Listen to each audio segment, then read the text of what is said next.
Kenapa ketika label MUI itu, label halal yang awalnya diterbitkan oleh MUI, ketika diambil alih oleh pemerintah, lantas kemudian menjadi polemik, lantas kemudian dibicarakan, dicurigai, atau kemudian mendapatkan selentingan-selentingan miring, ini sebenarnya karena selama ini rakyat atau umat tidak melihat adanya idealisme itu pada pemerintah.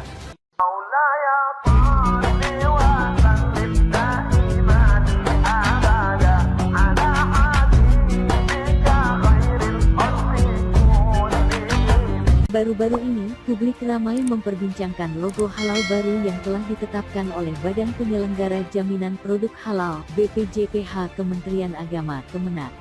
Kita barusan mendengar, jadi ada berita yang baru bahwa pemerintah mengambil alih sertifikasi halal yang selama ini diterbitkan oleh Majelis Ulama Indonesia. Pada berita kita juga mendapatkan bahwa sebenarnya apa yang selama ini dilakukan oleh Majelis Ulama Indonesia sekarang dilakukan oleh pemerintah lewat BPJH, jadi Badan Penyelenggara Jaminan Produk Halal itu. Jadi sehingga sertifikasi MUI ini sekarang diganti jadi sertifikasi BPJH itu, Badan Penyelenggara Jaminan Produk Halal. Nah, walaupun kemudian disampaikan bahwa MUI tetap menjadi tempat konsultasi, tetap menjadi auditor dan sebagainya, tapi ada yang menarik di sini. Ketika isu ini digulirkan kepada masyarakat, kepada umat, kepada rakyat, maka ada banyak sekali selentingan-selentingan negatif. Ada banyak sekali kecurigaan-kecurigaan yang muncul, ada banyak komentar-komentar miring terkait dengan perilaku ini. Nah, tapi saya pengen menjelaskan dulu seperti apa sebenarnya di dalam Islam mengenai tentang kepengurusan ini. Rasulullah Shallallahu Alaihi Wasallam bersabda dalam satu hadis daripada riwayat Imam Muslim, "Kanat Banu Israel tasusuhumul anbiya. Kulama halaka nabiyun khalafahu nabiyun fa innahu la nabiyya ba'di fasatakunu hulafa." Jadi sesungguhnya Rasulullah Shallallahu Alaihi Wasallam itu pernah bersabda, dulu Bani Israel, jadi Bani Israel itu dulu tasusuhumul anbiya, mereka diurus oleh para nabi. Tasusuhum asal katanya dalam bahasa Arab adalah sasa yasusu siasatan, yang artinya adalah mengurus.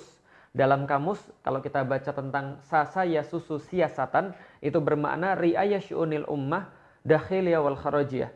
Yaitu adalah sasa yasusu siasatan bermakna mengurus urusan umat, baik urusan ini adalah urusan dalam negeri maupun urusan luar negeri. Jadi ketika Rasulullah Shallallahu Alaihi Wasallam bersabda, kanat Banu Israel tasusuhumul anbiya, dulu Bani Israel itu diurus urusannya oleh para nabi, bil makna para nabi ini sekaligus mengurus semua urusan mereka yang berkaitan dengan dunia dan akhirat, menentukan apapun bagi mereka.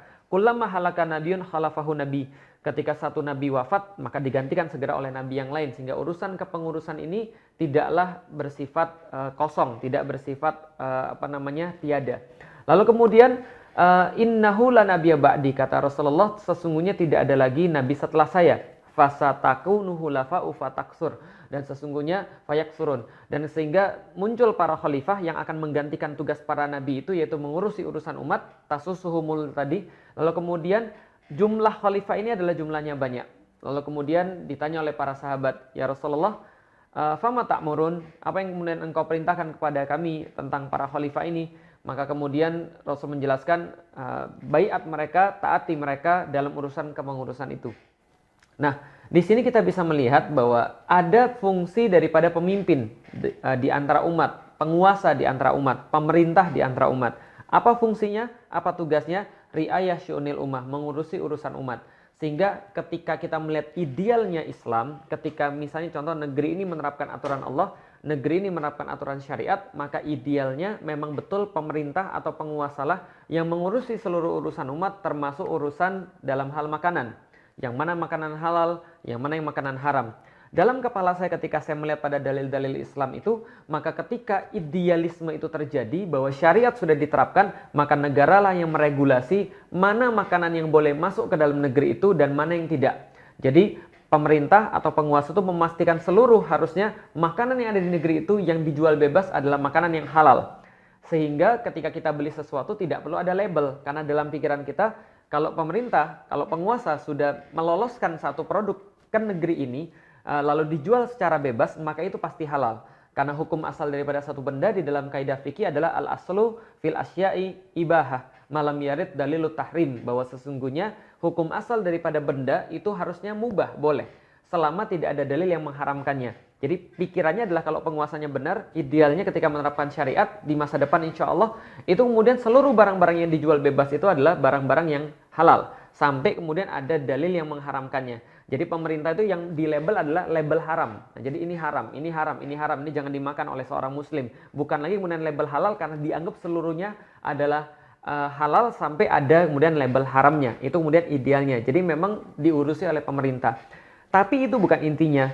Intinya dalam pembahasan kita kali ini, kenapa ketika label MUI itu, label halal yang awalnya diterbitkan oleh MUI, ketika diambil alih oleh pemerintah, lantas kemudian menjadi polemik, lantas kemudian dibicarakan, dicurigai, atau kemudian mendapatkan selentingan-selentingan miring, ini sebenarnya karena selama ini rakyat atau umat tidak melihat adanya idealisme itu pada pemerintah. Tidak melihat bahwa penguasa itu mengerti dan memahami tentang Islam, lalu kemudian bisa dianggap untuk melaksanakan Islam. Nah itu tidak dilihat sebelumnya. Kalau misalnya bahasanya ya, kalau bahasa gampangnya begini, lah kamu aja belum dilabeli halal kok, lah bagaimana kamu bisa menentukan yang mana yang halal, yang mana yang haram? Kamu aja belum dilabel halal, lalu bagaimana mungkin kamu bisa mengurusi sesuatu yang halal? Misal, ketika melihat beberapa komentar-komentar daripada penguasa berkaitan dengan Islam, keberpihakan penguasa terhadap Islam misalnya, wajar ketika muncul selentingan-selentingan ini di antara umat, di antara rakyat misalnya. Misalnya contoh ketika ada komentar dari penguasa, Rohis harus diawasi, LGBT harus dihormati. Nah, perkara-perkara semacam ini yang membuat rakyat menjadi ragu. Bisakah kemudian penguasa yang selama ini dinilai tidak Islami, lantas kemudian mengurus hal-hal yang bersifat Islami? Jangan-jangan. Nah, muncul yang kayak begini. Nah, kenapa? Karena yang dilihat adalah selama ini ketidakpercayaan itu. Nah, tapi tentunya setiap hal tentu ada sebuah hikmah yang bisa diambil. Sebuah hikmah yang bisa kita petik. Apa hikmah yang bisa kita petik? Bahwa umat, bahwa rakyat sudah menginginkan, sangat kuat sekali mereka menginginkan penerapan aturan-aturan Allah. Penerapan aturan-aturan Islam, syariat Islam. Mereka rindu akan kemudian Islam yang kemudian mengatur mereka. Nah, ini harusnya ditanggapi positif. Maka harusnya selentingan-selentingan miring atau komentar-komentar negatif itu tidak akan terjadi apabila pemerintahnya sekalian Islami saja. Ya sudah sekalian menerapkan aturan Islam dan insya Allah semua rakyat pasti mendukung, semua umat pasti mendukung. Dan bila penguasa menyadari hal ini, harusnya mereka tahu bahwa pengurusan umat itu berbasis dengan kepercayaan umat pada penguasanya. Apabila umat tidak mempercayai penguasanya karena memang tingkah laku penguasa yang selama ini tidak dekat dengan umat, tidak mengetahui psikologi umat, tidak memahami kemudian apa yang umat senang dan apa yang umat kemudian benci, lalu kemudian mereka menunjukkan keberpihakan bukan kepada Islam misalnya, lah wajar bila terjadi hal-hal seperti ini. Nah, ini harusnya menjadi introspeksi bagi kita semua. Pada intinya, isu-isu yang belakangan ini ada bukan karena halal itu diurusi oleh siapa. Karena di dalam Islam sudah saya sampaikan, wajar ketika penguasa atau pemerintah mengurusi urusan umat, termasuk kemudian yang mana yang halal dalam makanan, yang mana yang haram dalam makanan. Tapi ini adalah sebuah lampu kuning bagi penguasa untuk mengetahui bahwa umat tidak melihat penguasa yang sekarang itu kemudian mengerti tentang Islam hingga mereka meragukan. Tapi insya Allah apabila penguasa ini mau berubah, mau kemudian untuk memahami tentang Islam, mau menerapkan tentang Islam, insya Allah pasti umat akan mendukung dan rakyat akan mendukung karena rakyat insya Allah sudah merindukan Islam dan siapapun yang dekat kepada Islam.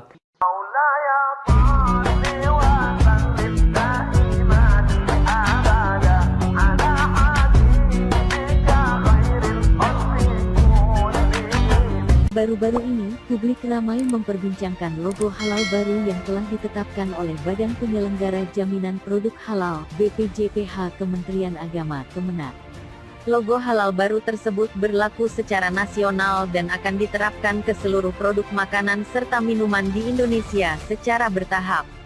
Namun, logo halal baru itu menuai banyak kontroversi publik sehingga Menteri Agama, Menak, Yakut Khalil Qoumas lagi-lagi banjir protes di media sosial.